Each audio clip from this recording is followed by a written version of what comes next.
Egypt. For generations, the name alone has sparked awe, and it's easy to see why. Incomparable scenes of ancient wonders all along the world's most legendary river. And the country's flag carrier, Egyptair, allows you to see more of it in less time than ever. In this video, you'll visit some of the most incredible sights, travel in one of Egyptair's newest airplanes, and hear my own impressions as a first-time visitor to this one-of-a-kind country. Hello, jet setters. I'm Jeb Brooks from greenergrass.com, and for the last few days, I've been traveling around Egypt. I've done it with Egyptair, and I want to share some of that service with you. I also want to share some of what I've seen along the way. Let's check it out. We'll start in Egypt's south, in the city of Aswan, where we'll visit an incredible temple and sail the Nile by Felucca. From there, we'll hop on board an Egyptair flight up to the capital city of Cairo. You'll see that city's famous traffic and walk around the iconic pyramids as I share a few tips about traveling to Egypt and also a few thoughts about what it's like to visit here for the first time. But first, have you been to Egypt, or would you like to go? Let me know in the comments. The historic city of Aswan is known for its temple at Philae, which was completely dismantled and moved to its present site before the Nile was dammed in 1970. It's beautifully preserved and provides a sense of the extensive span of Egypt's history. Aswan's relaxed feel and unmatched setting center on its location along the Nile, and it would be unwise to visit this place without exploring the river a bit. We did it in one of the most traditional ways you can. I hope you'll join me as we check out one of the most interesting ways to travel the Nile. It's on a Felucca. Let's give it a try. This wooden sailing boat is popular throughout this part of the world, and our ride was relaxing thanks to the pace and cool breeze on the river. Sailing against the wind required our captain to tack into it, which meant we moved in a zigzag pattern, traveling north. Planning a trip through Egypt would be difficult to do on our own. Even navigating the Egyptair website can be challenging. So when we decided to include a trip here as part of our newlywed world tour, we reached out to our friend and fellow YouTuber Dennis Bunnick because he spent so much time here. He connected us with a team at Egyptair A220. They arranged all of our transfers, guides, and flights. It was seamless.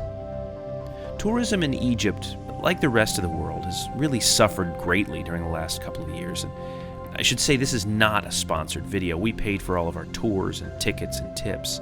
But I do want to encourage you to consider working with a company like Egyptair A220 if you're considering a trip to Egypt. I'll put a link to their site in the description below. As the sun set over the Nile, we began thinking about making our way to a completely different world. If Aswan is one of the most relaxed cities in Africa, Cairo was said to be the complete opposite. Tomorrow, we fly with Egyptair in an A220 up to Cairo. Many of Egypt's most compelling sights sit along the banks of the Nile River. From Aswan's Philae Temple in Upper Egypt, which we just seen, to Cairo's pyramids in Lower Egypt. Remember, this country's top and bottom are defined by the northward flow of the ancient River Nile, not by the more modern compass. Anyway, you can make this journey by boat, train, or bus, but the fastest way is on board Egyptair. It's just over an hour to make the journey from Aswan up to Cairo. The airport here is very well designed. It's easy to navigate, and all the gates are serviced by bus. There's not a lounge, but thanks to the generously sized windows, we were able to keep an eye out for our inbound airplane. We're currently waiting for our inbound aircraft to arrive. Hopefully any time now. It should be on the ground.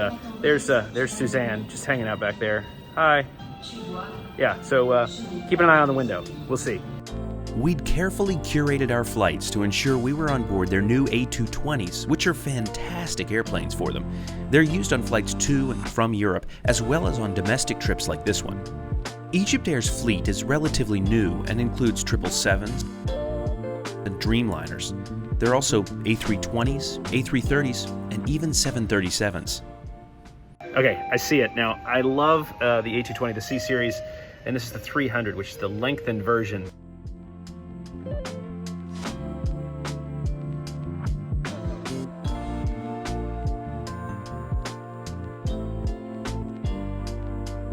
boarding and our departure was held up, and this is the first time I've ever heard this explanation, because of military exercises above the airport. Tell me about your strangest delay in the comments below. Now, I didn't really mind this delay because we weren't really in a rush to get up to Cairo, and we got to watch these F-16s take off. That was incredible.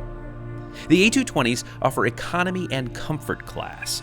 There's no business or first class on board, and we were booked into comfort class, which is basically like premium economy in the United States. The seats I found to be very hard, and I was glad we were not flying all the way to Europe. Comfort class did offer plenty of legroom, though. Each seat has a dedicated reading light and air vent.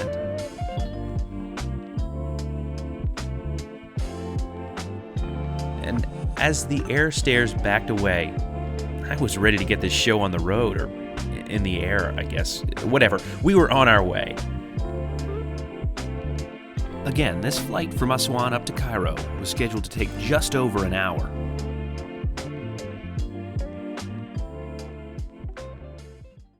The tray table is small but sturdy. Egyptair's A220s offer in-flight Wi-Fi. I wasn't able to get it to work. Each seat has a USB charger. They don't have in-flight entertainment, and it's important to pack your own. A book or an iPad is a wise addition to your carry-on bag. Flight attendants passed out bottles of water, and Suzanne checked out the recline of her seat. Not a problem since the seat behind her was empty. The crew on this flight were very friendly, and the snack assortment was more than I would have expected on an hour-long flight. The juice box was a particular highlight for me. Brought me back to my childhood. The A220's greatest feature is the lavatory in the back. It's the famous loo with a view.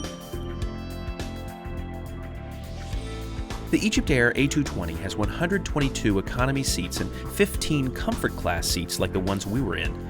The entire cabin is arranged in a 2-3 configuration, and frankly, I'm not sure comfort class is really worth it on such a short flight. This route is extremely popular with tourists, and the airline usually has multiple flights connecting these two cities every day. We went out of our way to sit on the left side of the airplane to increase our chances of having views of the pyramids at Saqqara and Giza.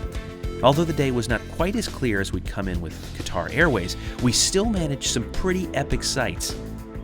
After landing, would you believe we were delayed again for more military exercises? After about 10 minutes, we restarted our taxi to the gate and were on our way. Now, getting around Cairo is never easy.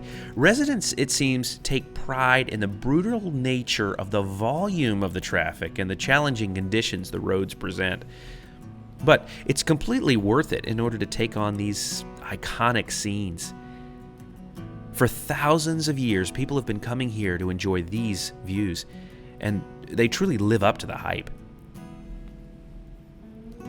Instead of offering a Jeb score on Egyptair's domestic service, I thought I'd share some thoughts on my time in Egypt as a first-time visitor. After all, that's what was on my mind as we wandered around the pyramids.